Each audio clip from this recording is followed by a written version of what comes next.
السلام عليكم ورحمة الله وبركاته. إن شاء الله النهاردة هتكلم عن إشارة الرشاشات على السكلوسكوب.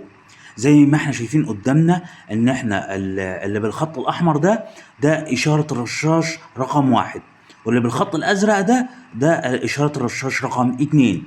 فاحنا شايفين من الرسم إن إشارة الرشاش الأولاني فيها مشكلة. ايه المشكله في الرشاش؟ اشاره الرشاش رقم 1 ان هي طبعا بتبقى 12 فولت، بعد كده بتنزل للصفر لما بتجي لها اشاره الارض من الكمبيوتر، بعد كده المفروض ترجع ل 12 فولت تاني بعد ما الاشاره من الكمبيوتر تبقى مش موجوده. ولكن بعد ما الاشاره راحت المفروض ان الجهد ما بيرجعش ل 12 فولت مره واحده، لا ده بيوصل لمستويات عاليه جدا، وبعد كده انه يرجع لل 12 فولت، لان ده ملف، فالملف بيحتفظ بالطاقه او بيكبرها. تمام. فاحنا زي ما شايفين الرشاش رقم 2 اللي هو باللون الازرق، فدي كانت 12 فولت، نزل للصفر، ولما جه اتقطعت عنه الاشاره بيوصل لجهد عالي جدا. تمام. حتى الشاشه بتاعت الاسكروسكوب مش جايباه، لكن في الرشاش رقم 1 لا، انا يا دوبك الجهد 20 فولت. تمام. فكده في مقاومه في الحساس عاليه، او في مشكله في الرشاش رقم 1، فعشان كده احنا عرفنا ان في مشكله عندي. برضو وقت فتح الرشاش تقريبا متساوي، يعني لو حطيناه كده على السكيل هنلاقيه تقريبا احنا 5 ملي سكند بير ديفيجن، هو 4 ملي سكند.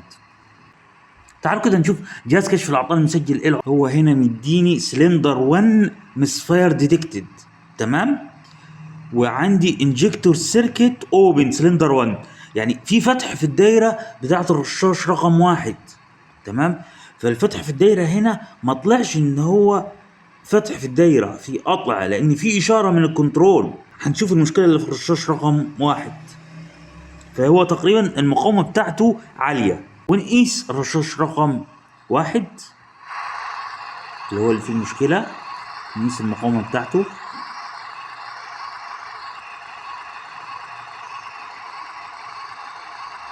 المقاومه 54 اوم. تعالوا كده نقيس الرشاش رقم 2.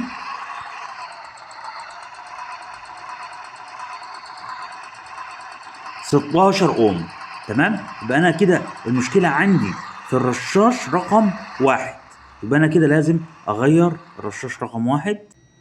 غيرت الرشاش. تمام. لمبه التشيك اتطفت، نو فولت كود. فهنا الكود كان مديني ان الرشاش رقم 1 في فتح في الدايره بتاعته، ولكن هو ما كانش فيه فتح في الدايره، هي كانت مقاومه الرشاش كبيره جدا لدرجه ان تعتبر في فتح في الدائره، الكمبيوتر قراها كده. تمام. وشفنا الفرق بين اشاره الرشاش السليم والاشاره اللي فيها مشكله. فاستخدام الاسكلوسكوب اصبح ضروره في السيارات، ان انا ممكن اقدر اشخص منه حتى العطل الميكانيكي، العطل الكهربي او العطل الميكانيكي. اتمنى يكون الفيديو عجبكم، وشكرا لكم.